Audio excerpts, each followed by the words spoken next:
तो एक बार फिर से आपका स्वागत है आपके अपने चैनल गणेशा वर्ल्ड में। दोस्तों, जैसा कि आप सभी को पता है, हमारी केमिस्ट्री की एक कंटिन्यू सीरीज चल रही है जिसमें हम सेकंड यूनिट सॉल्यूशन कर रहे थे और उसमें भी दोस्तों हम अणुसंख्या गुणधर्म पढ़ रहे थे जिसमें हमने 3 अणुसंख्या गुणधर्मों को कंप्लीट कर लिया है। तो दोस्तों, हम चौथा अणुसंख्या गुणधर्म हमें पढ़ना है परासरण दाब। लेकिन दोस्तों, परासरण दाब से पहले हमें परासरण का पता होना चाहिए और परासरण से पहले हमें अर्धपारगम झिल्ली का पता होना चाहिए कि अर्धपारगम झिल्ली क्या होती है। तो आज हम दोस्तों अर्धपारगम झिल्ली को ही समझेंगे। तो दोस्तों समझते हैं। दोस्तों, जो अर्धपारगम झिल्ली होती है एक ऐसी झिल्ली होती है। अब झिल्ली का मतलब दोस्तों एक पॉलीथीन टाइप की, जैसे पॉलीथीन आती है ना, तो ये इसी टाइप की एक झिल्ली होती है और ये ऐसी झिल्ली होती है जो विलायक के अणुओं को तो आर पार जाने देती है। मान के चलते हैं दोस्तों, यह एक झिल्ली है, यह एक क्या है, झिल्ली है और इस तरफ क्या भरा हुआ है, विलायक भरा हुआ है। तो दोस्तों क्या होगा कि जो विलायक के अणु हैं वह विलायक के अणु इस झिल्ली के आर पार निकल जाएंगे। लेकिन दोस्तों यहां पर यदि विलायक की जगह विलेय होता तो ये विलेय के अणु झिल्ली के इस तरफ आर पार नहीं निकल पाते।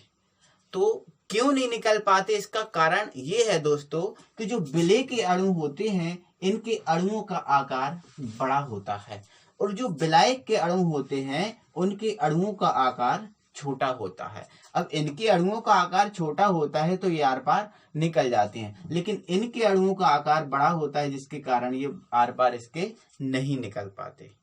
तो दोस्तों यहां से जो अर्धपारगम झिल्ली है इसकी परिभाषा निकलती है, ऐसी झिल्ली जो विलायक के अणुओं को, किसके अणुओं को दोस्तों, विलायक के अणुओं को तो आर पार जाने देती है किंतु विलेय के अणुओं को आर पार नहीं जाने देती। ऐसी झिल्ली को हम कहते हैं अर्धपारगम झिल्ली।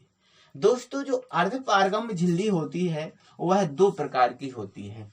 एक होती है प्राकृतिक अर्धपारगम झिल्ली और दूसरी होती है कृत्रिम या फिर हम कह सकते हैं मानव निर्मित अर्धपारगम झिल्ली। तो जो दोस्तों प्राकृतिक अर्धपारगम झिल्ली होती है उसके एग्जाम्पल हैं, जैसे हमने देखा है दोस्तों, हमने समझा है, जब हम हमारी जो ऊपर की जो त्वचा रहती है, इस त्वचा कभी कट जाती है तो हम देखते हैं कि ये त्वचा कटती है तो उसके जस्ट नीचे एक व्हाइट सी खाल निकलती है। हम बोलते हैं कि व्हाइट खाल निकले आई। तो दोस्तों ये व्हाइट सी जो खाल निकलती है वो अर्धपारगम झिल्ली होती है। और दोस्तों हमने देखा है कि जब हम प्याज को काटते हैं तो उस प्याज में भी एक पतली सी झिल्ली होती है, वही पतली झिल्ली अर्धपारगम झिल्ली कहलाती है। और दोस्तों जैसे गोट ब्लेडर होता है, जैसे जो जानवर होते हैं, मुर्गा होता है, तो जो जानवर होते हैं दोस्तों वो बकरा होता है और इस प्रकार से बहुत सारे एग्जाम्पल ले सकते हैं अपन। तो जो जानवर होते हैं दोस्तों उनकी भी अगर ऊपर की त्वचा को अपन निकाल दें तो उनके अंदर भी एक पतली सी त्वचा होती है, उसी को अपन बोलते हैं अर्धपारगम झिल्ली। तो दोस्तों ये अर्धपारगम झिल्ली है, इसके उदाहरण हो जाएंगे चर्म पात्र।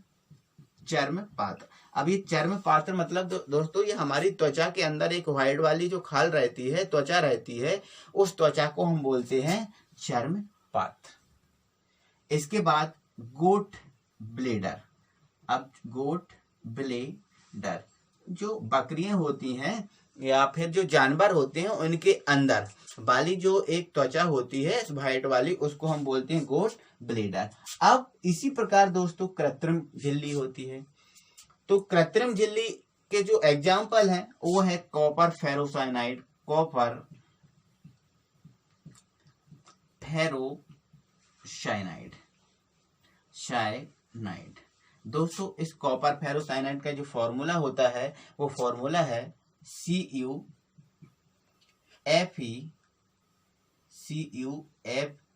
यहां से इसको हटा दे रहा हूं दोस्तों, CuFeCN का होल 6। ये कॉपर फेरो साइनाइड। इस प्रकार से दोस्तों जो कैल्शियम फास्फेट होता है वो कैल्शियम फास्फेट भी कृत्रिम झिल्ली का उदाहरण है। तो दोस्तों ये हमने समझा कि अर्धपारगम झिल्ली क्या होती है।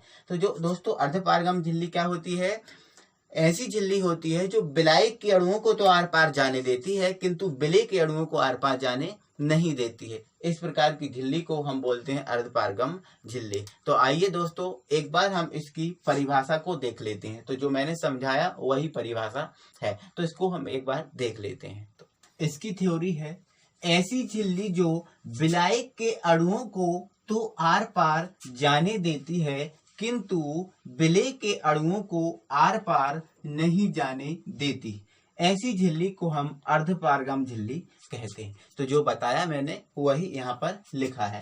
दोस्तों यह झिल्ली दो प्रकार की होती है। एक होती है प्राकृतिक अर्धपारगम झिल्ली, जैसा कि मैंने आपको बताया चर्म पात्र, हमारे त्वचा के अंदर जो व्हाइट वाली त्वचा रहती है उस त्वचा को हम बोलते हैं चर्म पात्र। यह सभी जानवरों में रहती है। तो चर्म पात्र और गोट ब्लेडर। अब यहाँ पर गोट ब्लेडर मीन्स ये है दोस्तों, जो बकरा या बकरी रहते हैं उनके अंदर जो मांस रहता है पूरा, वो मांस एक व्हाइट वाली त्वचा में ही बंद रहता है, उस त्वचा को हम बोलते हैं गोट ब्लैडर।